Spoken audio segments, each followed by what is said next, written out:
हरे कृष्ण।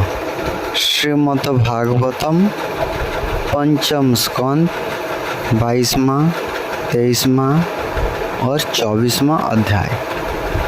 भिन्न भिन्न ग्रहों की स्थिति और गति का वर्णन, शिशुमार चक्र का वर्णन, राहु आदि की स्थिति, अतलादि नीचे के लोकों का वर्णन। 22वां अध्याय। भिन्न भिन्न ग्रहों की स्थिति और गति का वर्णन। राजा परीक्षित ने पूछा, भगवान आपने जो कहा था कि यद्यपि भगवान सूर्य राशियों की ओर जाते समय मेरु और ध्रुवों को दाईं ओर रखकर चलते मालूम होते हैं, किंतु वस्तुतः उनकी गति दक्षिण वर्त नहीं होती। इस विषय को हम किस प्रकार समझें? श्री सुखदेव जी ने कहा, राजन, जैसे कुम्हारों के घूमते हुए चाक पर बैठकर उसके साथ घूमती हुई चींटी आदि की अपनी अपनी गति उसमें भिन्न ही है, क्योंकि यह भिन्न भिन्न समय में उस चक्र के भिन्न भिन्न स्थानों में देखी जाती है। उसी प्रकार नक्षत्रों और राशियों से उपलक्षित काल चक्र में पड़कर ध्रुव और मेरु को दाएं रखकर घूमने वाले सूर्य आदि ग्रहों की गति वास्तव में उससे भिन्न ही है, क्योंकि ये काल भेद से भिन्न भिन्न राशि और नक्षत्रों में देख पड़ते हैं।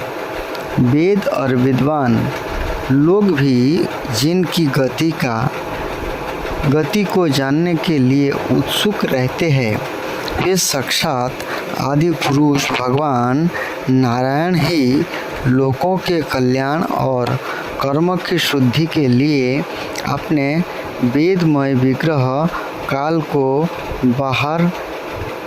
12 मासों में विभक्त कर वसंत आदि 6 ऋतुओं में उनके यथायोग्य गुणों का विधान करते हैं।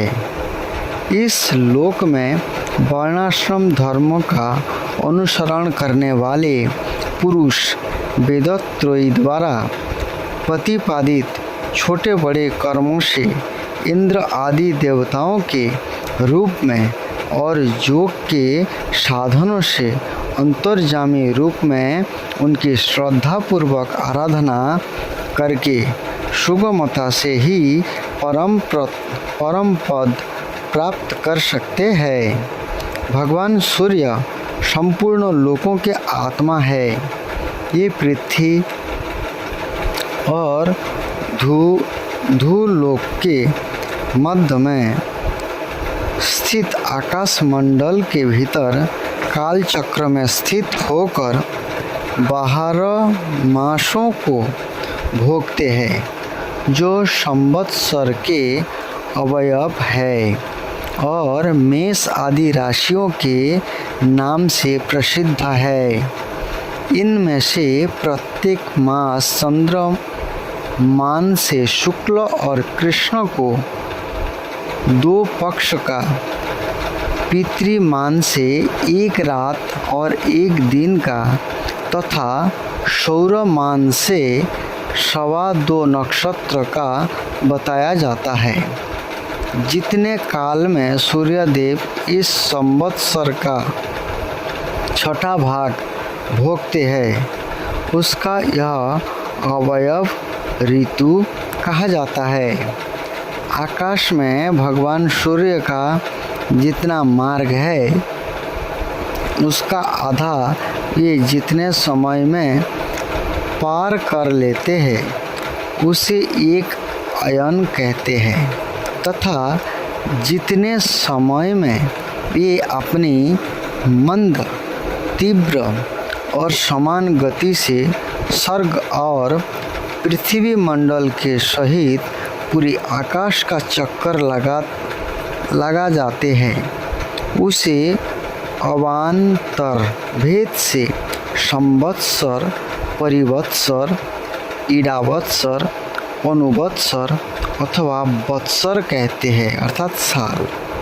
इसी प्रकार सूर्य की किरणों से 1,00,000 योजन ऊपर चंद्रमा है। भगवान सूर्य के किरणों से 1,00,000 योजन ऊपर चंद्रमा रहते हैं, अर्थात चंद्रमा सूर्य से भी दूर रहते हैं। उसकी चाल बहुत तेज है, इसीलिए ये सब नक्षत्रों से आगे रहते हैं। यह सूर्य के एक वर्ष के मार्ग को 1 मास में, 1 मास के मार्ग को 2.25 दिनों में और 1 पक्ष के मार्ग को 1 ही दिन में तय कर लेते हैं। अब देखिए यहाँ पर श्रीमद् भागवतम में किस प्रकार का वर्णन है। तो आप देखिए, कोई चंद्रमा में जाना चाहते हैं तो पहले सूर्य भगवान को पार करके जाना पड़ेगा। कोई व्यक्ति सूर्य देव के पास जाता है तो जल के भस्म हो जाता है, भस्म हो जाएगा, अर्थात सूर्य तक पहुंचना भी नामुमकिन है। तो चंद्र तक कैसे पहुंच सकता है? चंद्र तो सूर्य भगवान से 1,00,000 योजन और ऊपर रहते हैं। तो ये वैज्ञानिक लोग कैसे मूर्ख बनाते हैं और सरकार उसी के बातों में नाचते रहते हैं, जो हम चंद्रमा को जा रहे, चंद्रमा को झंडा गाड़ दिया, किस प्रकार से बेवकूफ़ लोगों को बनाते हैं। इसलिए हमें श्रीमद् भागवतम को श्रवण और पठन करना चाहिए, इनसे सीखना चाहिए इस ग्रहों के बारे में। यहाँ पर साफ साफ वर्णन किया गया है।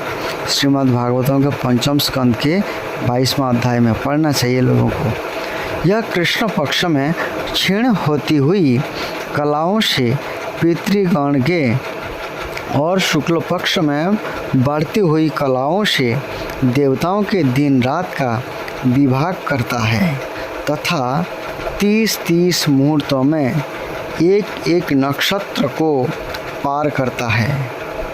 अन्नमय और अमृतमय होने के कारण वही समस्त जीवों का प्राण और जीवन है। ये जो 16 कलाओं से युक्त मनोमय, अन्नमय, अमृतमय पुरुष स्वरूप भगवान चंद्रमा है। ये ही देवता, पितर, मनुष्य, भूत, पशु, पक्षी, सरीसृप और वृक्ष आदि समस्त प्राणियों के प्राणों का पोषण करते हैं, इसलिए इन्हें सर्वमय कहते हैं। चंद्रमा से 3,00,000 योजन ऊपर अभिजीत के सहित 28 नक्षत्र है। कितने लाख योजन है? चंद्रमा से 3,00,000 योजन ऊपर सारे नक्षत्र हैं, जो अभिजीत के सहित 28 नक्षत्र है। भगवान ने इन्हें काल चक्र में नियुक्त कर रखा है, अतः ये मेरु को दाईं ओर रखकर घूमते रहते हैं, अर्थात मेरु पर्वत को। इनसे 2,00,000 योजन ऊपर शुक्र दिखाई देता है। यह सूर्य की शीघ्र, मंद और समान गतियों के अनुसार उन्हीं के समान कभी आगे, कभी पीछे और कभी साथ साथ रहकर चलता है। यह वर्षा कराने वाला ग्रह है, इसलिए लोगों को प्राय सर्वदा ही अनुकूल रहता है। इसकी गति से ऐसा अनुमान होता है कि यह वर्षा रोकने वाले ग्रहों को शांत कर देता है। शुक्र की गति के साथ साथ बुध की भी व्याख्या हो गई। शुक्र के अनुसार ही बुध की गति भी समझ लेनी चाहिए। यह चंद्रमा का पुत्र शुक्र से 2,00,000 योजन ऊपर है। चंद्रमा का पुत्र शुक्र से 2,00,000 योजन ऊपर है। यह प्राय मंगलकारी ही है, किंतु जब सूर्य की गति का उल्लंघन करके चलता है तो बहुत अधिक आंधी, बादल और सूर्य के सूखे के भय की सूचना देता है। कब ऐसा होती है? जब सूर्य की गति का उल्लंघन करके चलता है, अर्थात उससे आगे चलता है या पीछे चलता है, तब बहुत अधिक आंधी, बादल और सूखे के भय की सूचना देता है। इससे 2 लाख योजन ऊपर मंगल है, अर्थात मंगल ग्रह, लोग बोलते हैं ना मंगल ग्रह में हमने झंडा गाड़ दिया, मंगल ग्रह में जाना चाहते हैं। अब देखिए सूर्य से चंद्रमा 2 लाख योजन ऊपर है, चंद्रमा से शुक्र 3 लाख ऊपर है, इसके ऊपर जो है, अब देखिए जो चंद्रमा का पुत्र है वो 2 लाख योजन ऊपर है, इसके ऊपर जो है 2 लाख योजन ऊपर जो है मंगल है, अर्थात सूर्य से 6 लाख योजन 7 लाख योजन ऊपर जो है मंगल ग्रह है। हम मंगल ग्रह में जाना चाहते हैं, 6 लाख योजन सूर्य से भी ऊपर है। अब सोचिए कैसे संभव है? वह यदि वक्र गति से ना चले तो एक एक राशि को 3 पक्ष में भोगता हुआ 12 राशियों को पार करता है। यह अशुभ ग्रह है और प्राय अमंगल का सूचक है। इसके ऊपर 2 लाख योजन की दूरी पर भगवान बृहस्पति जी है। ये यदि वक्र गति से ना चले तो एक एक राशियों को एक एक वर्ष में भोगते हैं। ये प्राय ब्राह्मण कुल के लिए अनुकूल रहते हैं। बृहस्पति से 2 लाख योजन ऊपर शनैश्चर दिखाई देते हैं, अर्थात शनि ग्रह।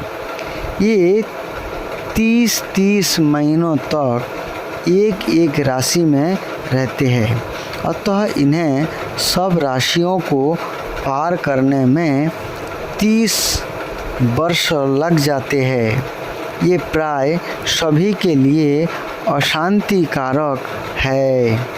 इनके ऊपर 11 लाख योजन की दूरी पर कश्यप आदि सप्तर्षि दिखाई देते हैं। ये सब लोगों की मंगल कामना करते हुए भगवान विष्णु के परम पद ध्रुव लोक की प्रदक्षिणा किया करते हैं, अर्थात ध्रुव लोक देखिए कितना ऊपर है। ये 30 मतलब अलग अलग ग्रह कितने लाख योजन ऊपर ध्रुव लोक है। अब सोचिए, इसको बार बार सुन के समझने की प्रयास करना चाहिए। बृहस्पति से 2 लाख योजन ऊपर शनिचर दिखाई देते हैं। ये 30 महीनों तक एक एक राशि में रहते हैं, अतः इन्हें सब राशियों को पार करने में 30 वर्ष लग जाते हैं। ये प्राय सभी के लिए अशांति कारक है। इनके ऊपर 11 लाख योजन की दूरी पर कश्यप आदि सप्तऋषि दिखाई देते हैं। 11 लाख योजन, ये सब लोगों की मंगल कामना करते हुए भगवान विष्णु के परम पद ध्रुव लोक की प्रदक्षिणा किया करते हैं। इसे बार बार सुने समझने के लिए। 23वां अध्याय, शिशुमार चक्र का वर्णन। श्री सुखदेव जी कहते हैं, राजन, सप्त ऋषियों से 13 लाख योजन ऊपर ध्रुव लोक है। सप्त ऋषियों से भी 13 लाख योजन ऊपर ध्रुव लोक है। इसे भगवान विष्णु का परम पद कहते हैं। यहाँ उत्तानपाद के पुत्र परम भगवत भक्त ध्रुव जी विराजमान है। अग्नि, इंद्र, प्रजापति, कश्यप और धर्म ये सब एक साथ अत्यंत आदरपूर्वक इनकी प्रदक्षिणा करते रहते हैं। अब भी कल्प पर्यंत रहने वाले लोग इन्हीं के आधार स्थित है। इनका इस लोक का प्रभाव हम पहले 4थे स्कंद में वर्णन कर चुके हैं। सुखदेव गोस्वामी महाराज कह रहे हैं, सदा जागते रहने वाले अव्यक्त गोति भगवान काल के द्वारा जो ग्रह नक्षत्र आदि ज्योतिर्गण निरंतर घुमाए जाते हैं, भगवान ने ध्रुव लोक को ही उन सब के आधार स्तंभ स्वरूप से नियुक्त किया है। अतः यह एक ही स्थान में रहकर सदा प्रकाशित होता है। एक ही स्थान में रहकर सदा प्रकाशित होता है। जिस प्रकार दाएं चलाने के समय अनाज को खुदने वाले पशु छोटी, बड़ी और मध्यम रस्सी में बांधकर क्रमशः निकट, दूर और मध्य में रहकर खंभे के चारों ओर मंडल बांधकर घूमते रहते हैं, उसी प्रकार सारे नक्षत्र और ग्रहगण बाहर भीतर के क्रम से इस कालचक्र में नियुक्त रहकर ध्रुव लोक का ही आश्रय लेकर वायु की प्रेरणा से कल्प के अंत तक घूमते रहते हैं। यहाँ पर बहुत सुंदर उदाहरण से समझाया गया है। जैसे पहले क्या होता था, पहले जो धान होता था, धान को उसके पौधा से निकाल लिया जाता था। उसके बाद भी जैसे धान निकालते समय कुछ रह जाते थे उसमें, तो पशुओं को बांध करके एक बांस का खूंटी बांध मतलब गाड़ दिया जाता था। उसमें कुछ पशु को उसी जो घास के ऊपर, जो धान का जो पौधा है उसी के ऊपर घुमाया जाता था और पशु के पैर में उस धान को लग करके धान सब नीचे हो जाते थे और केवल घास ही घास रह जाते थे। तो उसी समय जो घूमता रहता था पशु, वो क्या करते थे, वो जो धान होता था, जो पेड़ पौधा पे लगा होता था, कुछ घास वो खाते थे। उसी का उदाहरण दिया गया है। जिस प्रकार दाएं चलाने के समय अनाज को खुदने वाले पशु छोटी, बड़ी और मध्यम रस्सी में बांधकर क्रमशः निकट, दूर और मध्य में रहकर खंभे के चारों ओर मंडल बांधकर घूमते रहते हैं, उसी प्रकार सारे नक्षत्र और ग्रहगण बाहर भीतर के क्रम से इस काल चक्र में नियुक्त होकर ध्रुव लोक का ही आश्रय लेकर वायु की प्रेरणा से कल्प के अंत तक घूमते रहते हैं। जिस प्रकार मेघ और बाज आदि पक्षी अपने कर्मों की सहायता से वायु के अधीन रहकर आकाश में उड़ते रहते हैं, उसी प्रकार ये ज्योतिर्गण भी प्रकृति और पुरुष के संयोगवश अपने अपने कर्म के अनुसार चक्कर काटते रहते हैं। पृथ्वी पर नहीं गिरते। कोई पुरुष भगवान की जोग माया के आधार पर स्थित इस ज्योतिष चक्र का शिशुमार अर्थात सूस के रूप में वर्णन करते हैं। यह शिशुमार कुंडली मारे हुए है और इसका मुख नीचे की ओर है। उसकी पूंछ के सिर पर ध्रुव स्थित है अर्थात ध्रुवलोक। पूंछ के मध्य भाग में प्रजापति, अग्नि, इंद्र और धर्म है। पूंछ की जड़ में धाता और विधाता है। इसके कटी प्रदेश में सप्तर्षि है। यह शिशुमार दाहिनी ओर को सिकुड़ कर कुंडली मारे हुए है। ऐसी स्थिति में अभिजीत से लेकर पुनर्वसु पर्यंत जो उत्तरायण के 14 नक्षत्र है, ये इसके दाहिने भाग में है और पुष्य से लेकर अर्थात पौष मास से लेकर आषाढ़ मास तक पर्यंत जो दक्षिणायन के 14 नक्षत्र है, ये बाएं भाग में है। लोक में भी यह शिशुमार कुंडलाकार होता है।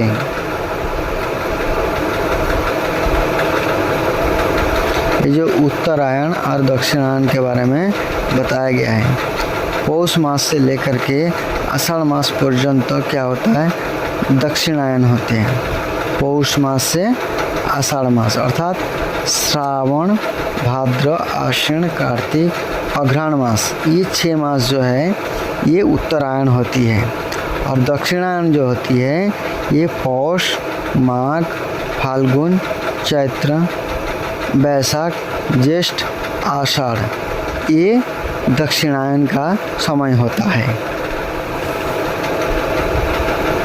लोक में भी यह शिशुमार कुंडलाकार होता है, तब उसके दोनों ओर के अंगों की संख्या समान रहती है। इसी प्रकार यहाँ नक्षत्र संख्या में भी समानता है। इसकी पीठ में अजविथि अर्थात मूल, पूर्वाषाढ़ा और उत्तर आषाढ़ा नाम के 3 नक्षत्र का समूह है और उदर में आकाशगंगा है। राजन, इसके दाहिने और बाएं कटित्व में पुनर्वसु और पुष्प नक्षत्र है।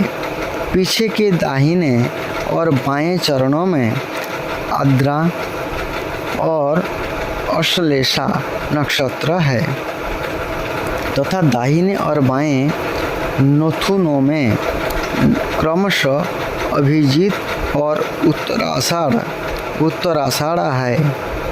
इसी प्रकार दाहिने और बाएं नक्षत्रों में श्रवण और पूर्वाषाढ़ एवं दाहिने और बाएं कानों में धनिष्ठा और मूल नक्षत्र है। मघा आदि दक्षिणायन के 8 नक्षत्र बाईं पसलियों में और विपरीत क्रम से मृगशिरा आदि उत्तरायण के 8 नक्षत्र दाहिने पसलियों में है। शतभिषा और ज्येष्ठा ये 2 नक्षत्र क्रमशः दाहिने और बाएं कंधों की जगह है। इसकी ऊपर की थुथनी में अगस्त्य, नीचे की होठों में नक्षत्र रूप जम, मुखों में मंगल, लिंग प्रदेश में शनि, कुक्कुट में बृहस्पति, छाती में सूर्य, हृदय में नारायण, मन में चंद्रमा, नाभि में शुक्र, स्तनों में अश्विनी कुमार, प्राण और अपान में बुध, गले में राहु, समस्त अंगों में केतु और रोम में संपूर्ण तारागण स्थित है। राजन, यह भगवान विष्णु का सर्वदेवमय स्वरूप है। इसका नित्य प्रति सायंकाल के समय पवित्र और मौन होकर दर्शन करते हुए चिंतन करना चाहिए तथा इस मंत्र का जप करते हुए भगवान की स्तुति करनी चाहिए। संपूर्ण ज्योतिर्गणों के आश्रय काल चक्र स्वरूप देवाधिपति परम पुरुष परमात्मा का हम नमस्कार पूर्वक ध्यान करते हैं। यहाँ पर हिंदी में दे दिया गया है। 7वां श्लोक में है, पंचम स्कंद के 23वां अध्याय के 7वां श्लोक का जो मंत्र है, जो श्लोक है, वो मंत्र है। ग्रह, नक्षत्र और ताराओं के रूप में भगवान का आधिदैविक रूप प्रकाशित हो रहा है। यह तीनों समय उपयुक्त मंत्र का जप करने वाले पुरुषों के पाप नष्ट कर देता है। जो पुरुष प्रातः, मध्याह्न और सायं तीनों काल इनके इस आदिदैविक स्वरूप का नित्य प्रति चिंतन और वंदन करता है, उनके इस समय किए हुए पाप तुरंत नष्ट हो जाते हैं। 24वां अध्याय, राहु आदि की स्थिति। अतल आदि नीचे के लोगों का वर्णन। श्री सुखदेव जी कहते हैं, परीक्षित, कुछ लोगों का कथन है कि सूर्य के 10,000 योजन नीचे राहु नक्षत्र के समान घूमता है। इसने भगवान की कृपा से ही देवत्व और ग्रहत्व प्राप्त किया है। स्वयं यह सिंही का पुत्र असुराधम होने के कारण किसी प्रकार इस पद के योग्य नहीं है। इसमें जन्मों और कर्मों का हम आगे वर्णन करेंगे। सूर्य का जो यह अत्यंत तपता हुआ मंडल है, इसका विस्तार 10,000 योजन बतलाया जाता है। इसी प्रकार चंद्रमंडल का विस्तार 12,000 योजन है और राहु का 13,000 योजन। अमृत पान के समय राहु देवताओं के वेश में सूर्य और चंद्रमा के बीच में आकर बैठ गया था। उस समय सूर्य और चंद्रमा ने इसका भेद खोल दिया था। उस बैरों को याद करके यह अमावस्या और पूर्णिमा के दिन उन पर आक्रमण करता है। यह देखकर भगवान ने सूर्य और चंद्रमा की रक्षा के लिए उन दोनों के पास अपने प्रिय आयुध सुदर्शन चक्र को नियुक्त कर दिया है। यह निरंतर घूमता रहता है, इसीलिए राहु उसके असह्य तेज से उद्विग्न और चकित चित्त होकर मूर्त मात्र उनके सामने टिक कर फिर सहसा लौट आता है। उसके इतनी देर उनके सामने ठहरने को ही लोग ग्रहण कहते हैं। उसके उतनी देर उनके सामने ठहरने को ही लोग ग्रहण कहते हैं। राहु से 10,000 योजन नीचे सिद्ध, चारण और विद्याधर आदि के स्थान है। उनके नीचे यहाँ तक वायु की गति है और बादल दिखाई देते हैं, अंतरिक्ष लोक है। यह यक्ष, राक्षस, पिशाच, प्रेत और भूतों का विहार स्थल है। उससे नीचे 100 योजन की दूरी पर यह पृथ्वी है। जहाँ तक हंस, गिद्ध, बाज और गरुड़ आदि प्रधान पक्षी उड़ सकते हैं, वहीं तक इसकी सीमा है। पृथ्वी के विस्तार और स्थिति आदि का वर्णन तो हो ही चुका है। इसके भी नीचे अतल, वितल, सुतल, तलातल, महातल, रसातल और पाताल नाम के 7 भूविवर अर्थात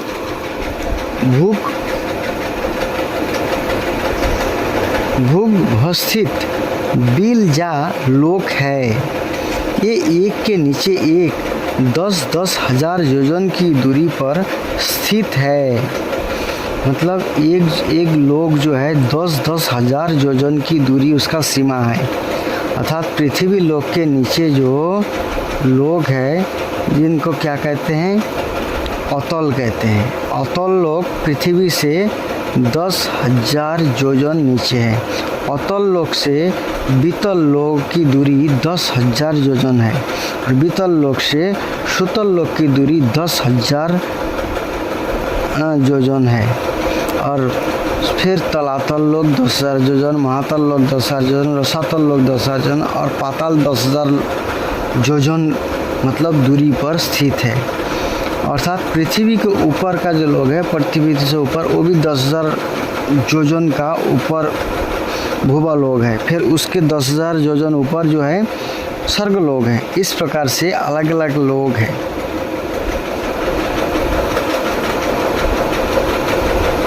ये एक के नीचे एक 10,000 योजन की दूरी पर स्थित है और इनमें से प्रत्येक की लंबाई चौड़ाई भी 10,000 योजन ही है। ये भूमि के बिल भी एक प्रकार के स्वर्ग ही है। इनमें स्वर्ग से भी अधिक विषय भोग, ऐश्वर्य, आनंद, संतान, सुख और धन संपत्ति है। यहाँ के वैभवपूर्ण भवन, उद्यान और क्रीड़ा स्थलों में दैत्य, दानव और नाग तरह तरह की मायामयी क्रीड़ाएं करते हुए निवास करते हैं। ये सब गृहस्थ धर्म का पालन करने वाले हैं। उनके स्त्री, पुत्र, बंधु बांधव और सेवक लोग उनसे बड़ा प्रेम रखते हैं और सदा प्रसन्नचित्त रहते हैं। उनके भोगों में बाधा डालने की इंद्र आदि में भी सामर्थ्य नहीं है। महाराज, इन बिलों में मायावी मय दानव की बनाई हुई उन्हीं को पुरिया शोभा से जगमगा रही है, जो अनेक जाति की सुंदर सुंदर श्रेष्ठ मणियों से रचे हुए चित्र विचित्र भवन, परकोटे, नगर द्वार, सभा भवन, मंदिर, बड़े बड़े आंगन और गृहों से सुशोभित है तथा जिनकी कृत्रिम भूमियों फर्श पर नाग और असुरों के जोड़े एवं कबूतर, तोता और मैना आदि पक्षी किलोल करते रहते हैं। ऐसे पातालादि पतियों के भव्य भवन उन पुरियों की शोभा बढ़ाते हैं। यहाँ के बागीचे भी अपने शोभा से देवलोक के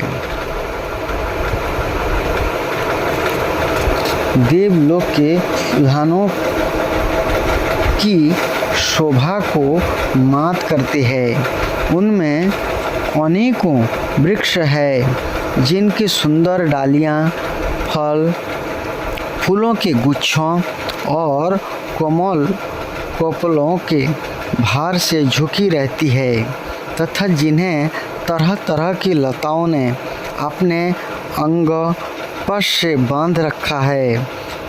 वहाँ जो निर्मल जल से भरे हुए अनेकों जलाशय है, उनमें विविध विहंगों के अर्थात पक्षियों के जोड़े विलास करते रहते हैं।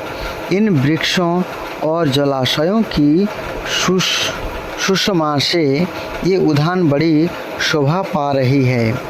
उन जलाशयों में रहने वाली मछलियाँ जब खिलवाड़ करती हुई उछलती है तब उनका जल हिल उठता है। साथ ही जल के ऊपर उगे हुए कमल, कुमुद, कुबलय, कहार, नीलकमल, लाल कमल और शतपत्र कमल आदि के समुदाय भी हिलने लगते हैं। इन कमलों के वनों में रहने वाले पक्षी अविराम क्रीड़ा कौतुक करते हुए भांति भांति की बड़ी मीठी बोली बोलते रहते हैं, जिसे सुनकर मन और इंद्रियों को बड़ा ही आह्लाद होता है। इस समय समस्त इंद्रियों में उत्सव सा छा जाता है। यहाँ सूर्य का प्रकाश नहीं जाता, इसलिए दिन रात आदि काल विभाग का भी कोई खटका नहीं देखा जाता। यहाँ के संपूर्ण अंधकार को बड़े बड़े नागों के मस्तकों की मणियाँ ही दूर करती है। इन लोगों के निवासी जिन औषधि, रस, रसायन, अन्न, पान और स्नान आदि का सेवन करते हैं, ये सभी पदार्थ दिव्य होते हैं। इन दिव्य वस्तुओं के सेवन से उन्हें मानसिक या शारीरिक रोग नहीं होते तथा झुर्रियाँ पड़ जाना, बाल पक जाना, बुढ़ापा आ जाना, देह का कांतिहीन हो जाना, शरीरों से दुर्गंध आना, पसीना चूना, थकावट अथवा शिथिलता आना तथा आयु के साथ शरीर की अवस्था का बदलना, ये कोई विकार नहीं पाए जाते। कोई भी विकार इस प्रकार का नहीं होता, जबकि ये भौतिक जगत की बात किया जा रहा है, पृथ्वी के नीचे की लोगों की वर्णन किया जा रहा है। ये सदा सुंदर, स्वस्थ, जवान और शक्ति संपन्न रहते हैं। उस पुण्य पुरुष की अर्थात भगवान के तेज रूप सुदर्शन चक्र के सिवा और किसी साधन से मृत्यु नहीं हो सकती। सुदर्शन चक्र के तो आते ही भय के कारण असुर रमणियों का गर्भस्राव और गर्भपात हो जाता है। अतल लोक के मय दानव का पुत्र असुर बल रहता है। उसने 96 प्रकार की माया रची है। उनमें से कोई आज भी मायावी पुरुषों में पाई जाती है। उसने एक बार जम्भाई ली थी। उस समय उसके मुख से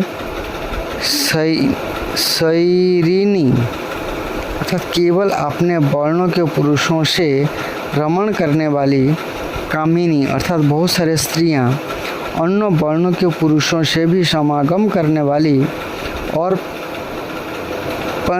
पंचचली अत्यंत चंचल स्वभाव वाली 3 प्रकार की स्त्रियां उत्पन्न हुई उनके जम्भाई लेने से। ये उस लोक में रहने वाले पुरुषों को हाटक नाम का रस पिलाकर संभोग करने में समर्थ बना लेती है और फिर उनके साथ अपनी हाव भावमयी चितवन, प्रेममयी मुस्कान, प्रेमालाप और आलिंगन आदि के द्वारा यथेष्ट रमण करती है। उस हाटक रस को पीकर मनुष्य मदान्ध सा हो जाता है और अपने को 10,000 हाथियों के समान बलवान समझकर मैं ईश्वर हूँ, मैं सिद्ध हूँ, इस प्रकार बढ़ चढ़कर बातें करने लगता है। उसके नीचे बीतल लोक में भगवान हाटकेश्वर नामक महादेव जी अपने पार्षद भूतगणों के सहित रहते हैं। ये प्रजापति की सृष्टि की वृद्धि के लिए भवानी के साथ विहार करते रहते हैं। उन दोनों के तेज से यहाँ हटकी नामक एक श्रेष्ठ नदी निकली है। उसके जल की वायु से प्रज्वलित अग्नि बड़े उत्साह से पीता है। यह जो हटक नाम का सेना थूकता है, उससे बने हुए आभूषणों को दैत्यराज के अंतःपुरी में स्त्री पुरुष सभी धारण करते हैं। देखो कैसे है। हटक नाम का सोना जो थूकता है, मतलब उसके थूक से सोना बनता है। और दैत्यराज के अंतःपुरी में स्त्रियां वही सोना धारण करती है। बीतल के नीचे सुतल लोक है। उसमें महायशस्वी पवित्र कीर्ति विरोचन पुत्र बलि रहते हैं, अर्थात बलि महाराज वहाँ रहते हैं। कौन सा लोक? बीतल के नीचे सुतल लोक में रहते हैं। भगवान ने इंद्र का प्रिय करने के लिए अदिति के गर्भ से बोटु वामन रूप में अवतीर्ण होकर उनसे तीनों लोक छीन लिए थे। फिर भगवान की कृपा से ही उनका इस लोक में प्रवेश हुआ। यहाँ उन्हें जैसी उत्कृष्ट संपत्ति मिली हुई है, वैसी इंद्र के पास भी नहीं है।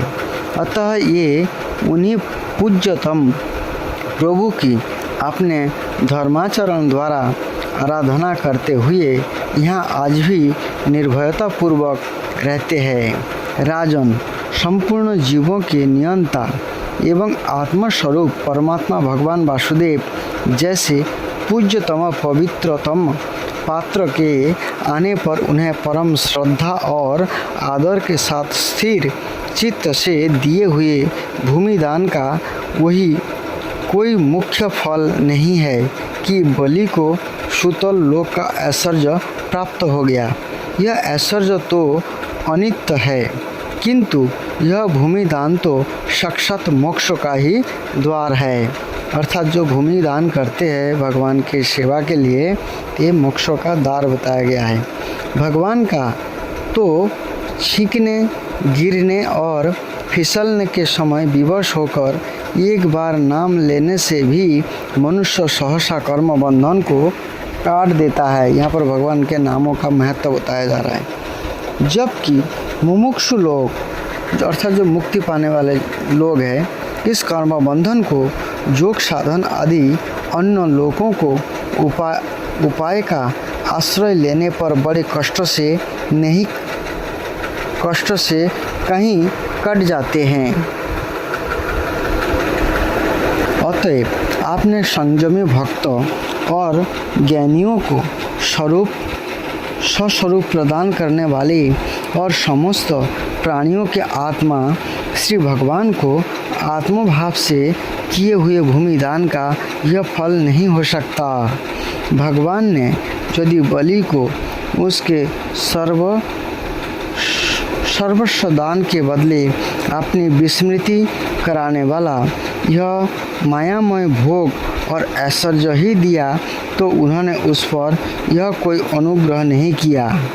जिस समय कोई और उपाय ना देखकर भगवान ने याचना के छल से उसका त्रिलोकी का राज्य छीन लिया और उसके पास केवल उसका शरीर मात्र ही शेष रहने दिया, तब वरुण के पास में बांधकर पर्वत की गुफा में डाल दिए जाने पर उसने कहा था, खेद है, यह ऐश्वर्यशाली इंद्र विद्वान होकर भी अपना सच्चा स्वार्थ सिद्ध करने में कुशल नहीं है।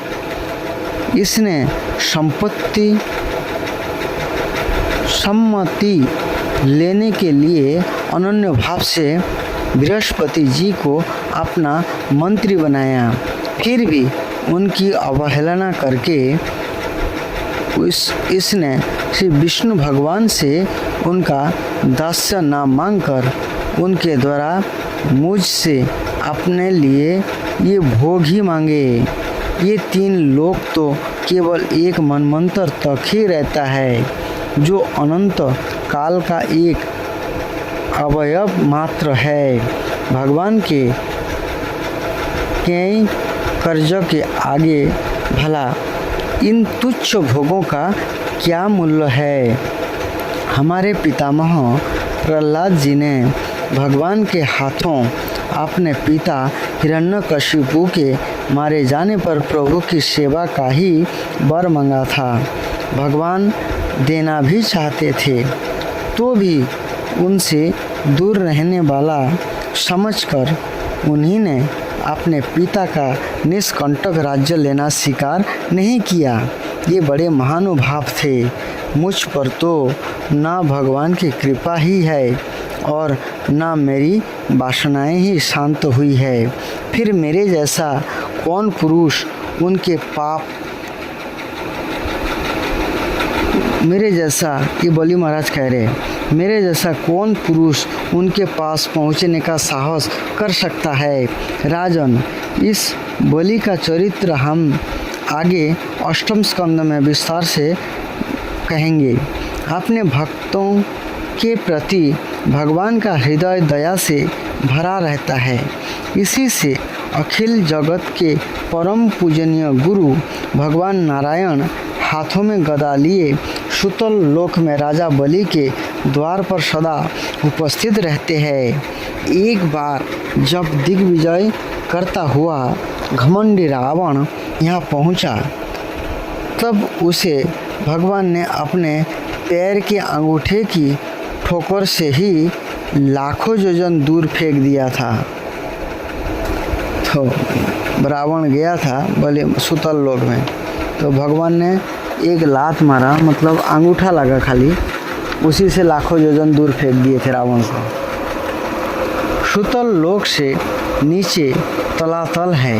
यहाँ त्रिपुराधिपति दानवराज मय रहता है। पहले तीनों लोगों को शांति प्रदान करने के लिए भगवान शंकर ने उसके तीनों पूर्व भस्म कर दिए थे। फिर उन्हीं की कृपा से उसे वह स्थान मिला। यह मायावियों का परम गुरु है और महादेव जी के द्वारा सुरक्षित है, इसलिए उसे सुदर्शन चक्र से भी कोई भय नहीं है। वहाँ के निवासी उसका बहुत आदर करते हैं। उसके नीचे महातल में कोद्रु से उत्पन्न हुए अनेक सिरों वाले सर्पों का क्रोधवश नामक एक समुदाय रहता है। उनमें कुहक, तक्षक, कालिया और सुसेन आदि प्रधान है। उनके बड़े बड़े फन है। ये सदा भगवान के वाहन पक्षीराज गरुड़ जी से डरते रहते हैं, तो भी कभी कभी अपने स्त्री, पुत्र, मित्र और कुटुंबों के संग से प्रमत्त होकर विहार करने लगते हैं। उसके नीचे रसातल में पनी नाम के दैत्य है और दानव रहते हैं। ये निवात, कवच, कालिया और हिरण्यपुरवासी भी कहलाते हैं। इनका देवताओं से विरोध है। ये जन्म से भी बड़े बलवान और महान साहसी होते हैं, किंतु जिनका प्रभाव संपूर्ण लोकों में फैला हुआ है, उन श्री हरि के तेज से बलाभिमान चूर्ण हो जाने के कारण ये सर्पों के समान लुक छिप कर रहते हैं तथा इंद्रियों की दूती शर्मा के कहे हुए मंत्र वर्ण रूप वाक्य के कारण सर्वदा इंद्र से डरते रहते हैं। रसातल के नीचे पाताल है, जहाँ शंख, कुलिक, महाशंख, श्वेत, धनंजय, धृतराष्ट्र, शंखचूड़, कंबल, अश्वतर और देवदत्त आदि बड़े क्रोधी और बड़े बड़े फनों वाले नाग रहते हैं। इनमें वासुकी प्रधान है। उनमें से किसी के 5, किसी के 7, किसी के 10, किसी के 100 और किसी के 1000 सिर है। उनके फनों की दमकती हुई मणियाँ अपने प्रकाश से पाताल लोक का सारा अंधकार नष्ट कर देती है। इस प्रकार से है पाताल लोक में अलग अलग सर्प रहते हैं।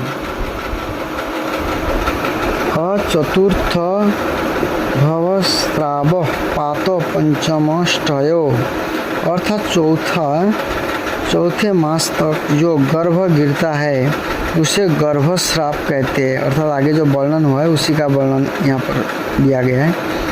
तथा 5वें और 6वें मास में गिरने से वह गर्भपात कहलाता है। जो 5वां महीना तक होता है गर्भ गिर जाता है उसको गर्भास्राव कहते हैं, और जो 6ठे मास में गर्भ गिरते हैं उसको गर्भपात कहते हैं। ये आगे स्त्रियों का वर्णन हुआ था उसी के बारे में बताया गया है। इस प्रकार से श्रीमद् भागवतम के 5म स्कंद के 24वां अध्याय पूरा हुआ। हरे कृष्ण।